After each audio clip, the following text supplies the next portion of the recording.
नमस्कार दोस्तों। आशा रखता हूं कि आप और आपके परिवार वाले अपने घर पे स्वस्थ और सुरक्षित होंगे।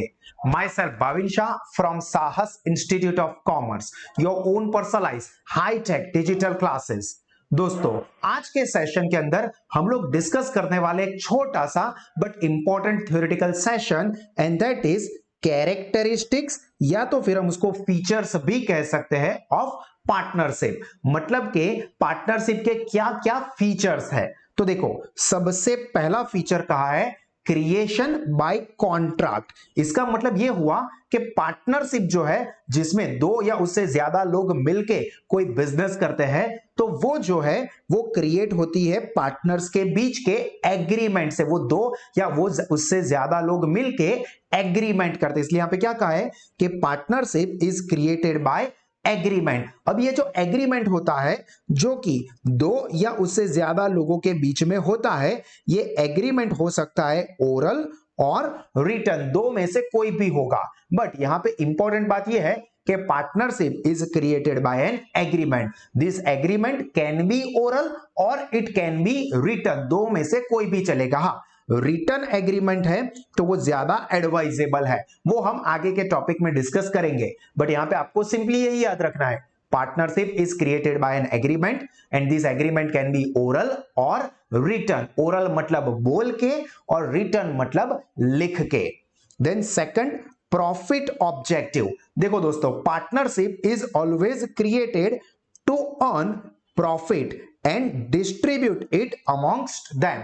देखो, पार्टनरशिप जो है वो हमेशा प्रॉफिट अर्न करने के पर्पज से ही बनाई जाती है। हाँ, लॉस हो सकता है बट पर्पज क्या होता है? प्रॉफिट करने का। मतलब कि आप यहां पे ये समझो दोस्तों, दो या उससे ज्यादा लोग मिलते हैं पर उनका पर्पज प्रॉफिट अर्न करने का नहीं है। सपोज ए बी सी मिलकर ये डिसाइड करते हैं कि हम लोग लोगों की सर्विस करेंगे, लोगों को फ्री में सेवा देंगे, तो यहां पे उनकी पार्टनरशिप नहीं मानी जाएगी, क्योंकि पार्टनरशिप के लिए हमेशा क्या चाहिए? वहां पे प्रॉफिट ऑब्जेक्टिव, प्रॉफिट अर्न करने का उनका पर्पस होना चाहिए। अगर लॉस होता है तो वो भी उनके बीच में सेम प्रपोर्शन में ही डिस्ट्रीब्यूट होगा, बट उनका पर्पस हमेशा क्या होगा? प्रॉफिट अर्न करने का। और अगर प्रॉफिट अर्न करने का पर्पस ही नहीं है तो फिर पार्टनरशिप भी नहीं हो सकती।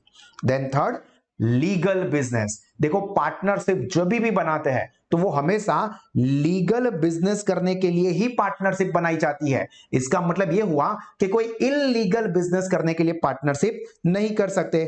For example, a and b Gujarat के अंदर ऐसा नहीं डिसाइड कर सकते कि हम लोग गुजरात में लीकर सेल करेंगे, दारू बेचेंगे। क्यों? क्योंकि गुजरात ड्राई स्टेट है, यहां पे लीकर खरीदना, बेचना, स्टोर करना ये इलीगल है। तो यहां पे ए और बी मिलके दारू खरीदने या बेचने के लिए पार्टनरशिप नहीं कर सकते, because it is illegal business.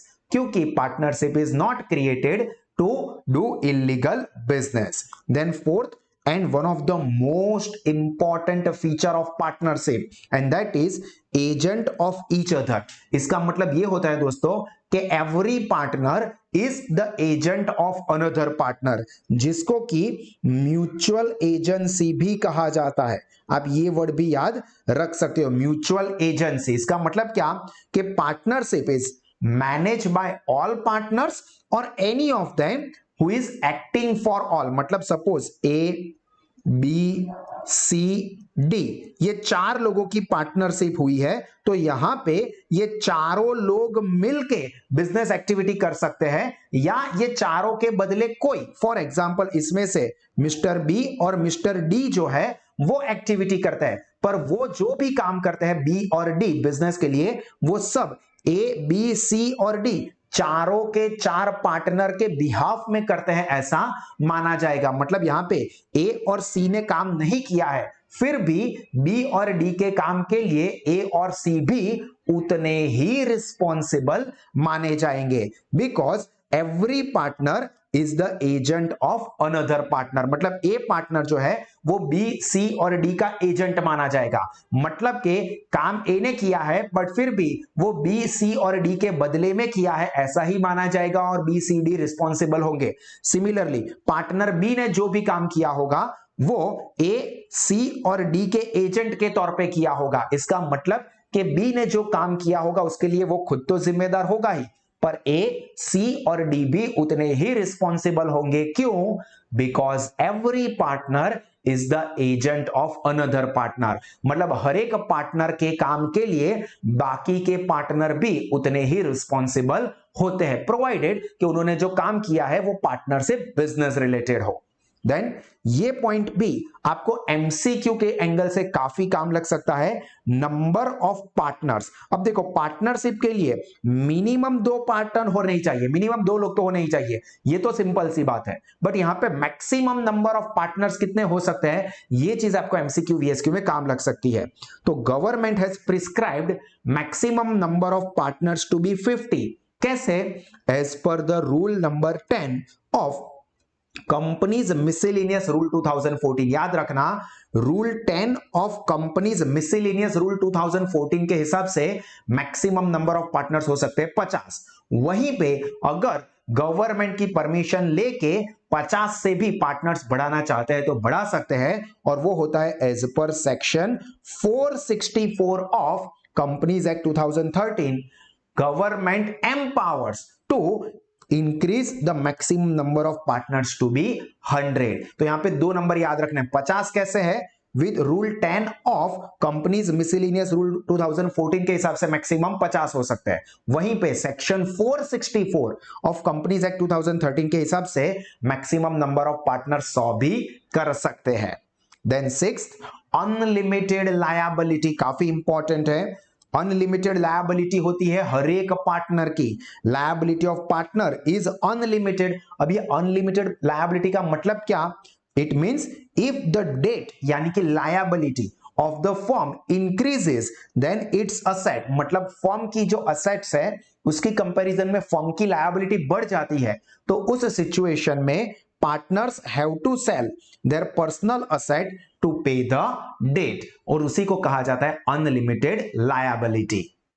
तो यहां पे दोस्तों कैरेक्टरिस्टिक्स ऑफ पार्टनरशिप खत्म हुए।